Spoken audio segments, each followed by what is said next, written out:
of Historic St. Peter Church. Good morning. There are people from St. Peter's here. I see Brett, Tim, Kate Euler, Bob Post, Nancy McGrath, Rick Pro, Doug Pro. Did I miss anybody? And Charlie Michaels.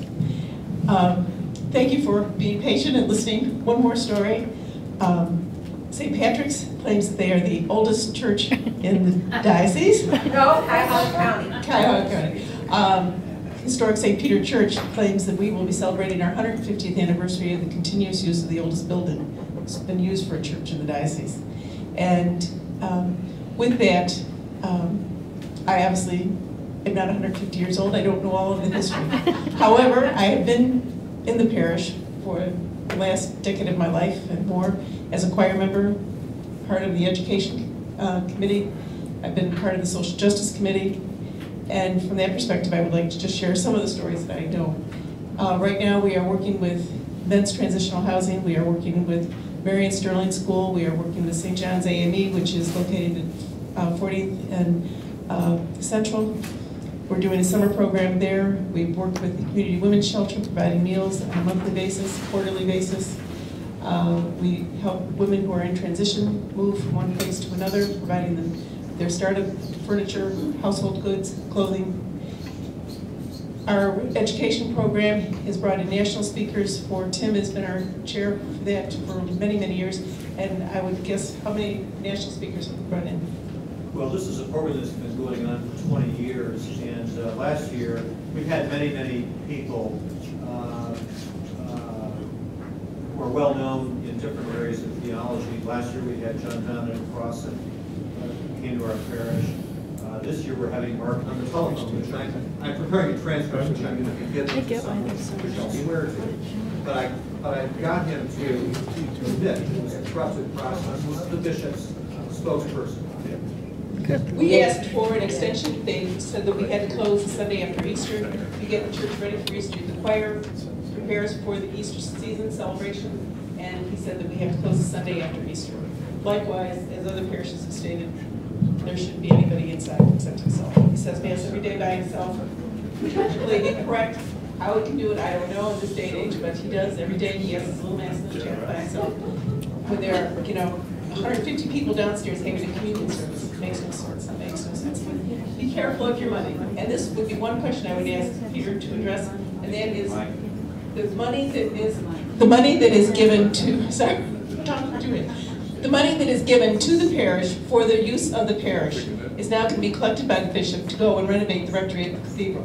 And if you think that the money that your grandparents slaved over, worked hard to build that parish and build the community that that parish represents, that money is going to go right downtown and just build Don't give them the money. Parishes for additional assessments on a monthly basis for that as well. Yep. Take that money and put a separate version. Right. What I've understood too is after all these closings take place, the bishop is pushing forth a $350 million capital improvements campaign of the diocesan campus at the cathedral. Get out. Add up the dollars that are represented in this room, and he's halfway there. The only way they're going to listen is to wake up all these churches out in Candyland and keep your money in your pocket. Yeah. Okay, Sacred Heart.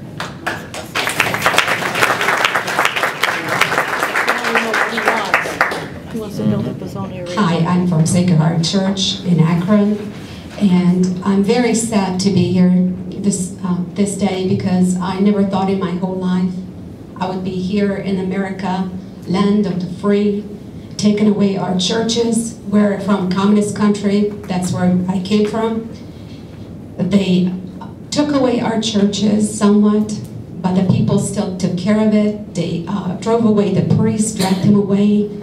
They buried some people alive, and they suffered for their churches, and their church still are there existing, and now they're opening back up, and people are gaining their faith back. We're in America where we should be able to go to church, and all we have to do is just walk right in there, not thinking that we are going to be merging or suppressed. This is a sad day, and really every time I'm thinking a church closes, the devil gets more strength from it, and this is the church leaders, they call themselves men of God, following Jesus' path.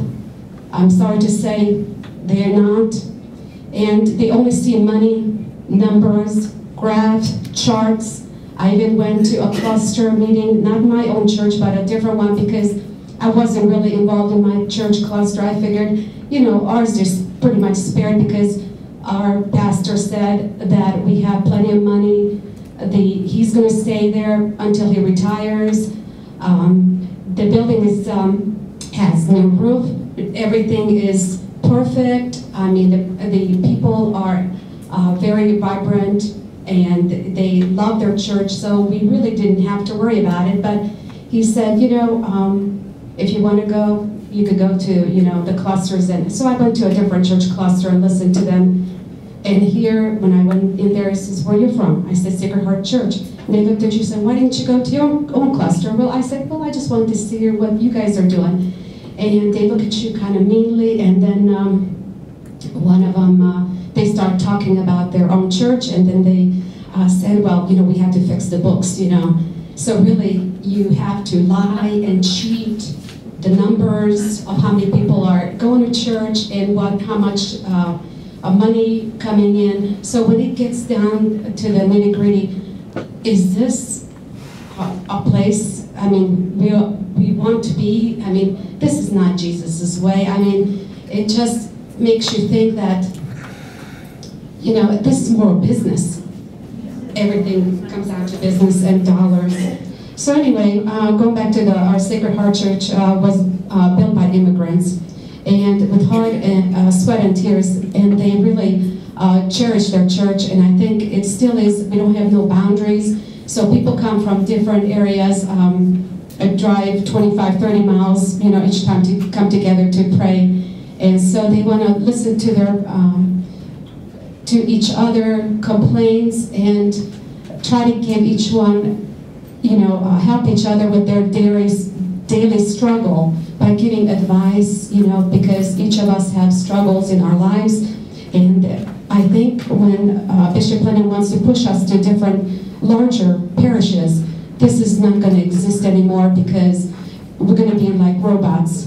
Go in there, come out, go home, that's it. No one's going to have person to person, just, you know, maybe, hi, how are you, and how's the kids, you know, maybe that personal connection to one another. And so this is going to be really a sad day, because it's not going to work. Psychologically, not everybody can function in a large church where everyone just goes in and out, and some people said, I'm not even going to go to church. So it is really, he's doing so much damage, but I don't think he realizes right now, if he really did his homework, then he should realize that, you know, he should have done it differently. But I think the way the path he's taking, he's going to do so much damage down over the years. He's going to look back, and this is going to be a dark day for him, because all the catastrophe he does is with spiritually ruining people's lives, and just instead of gathering his flock, he's scattering them. So this is really a bad thing to do.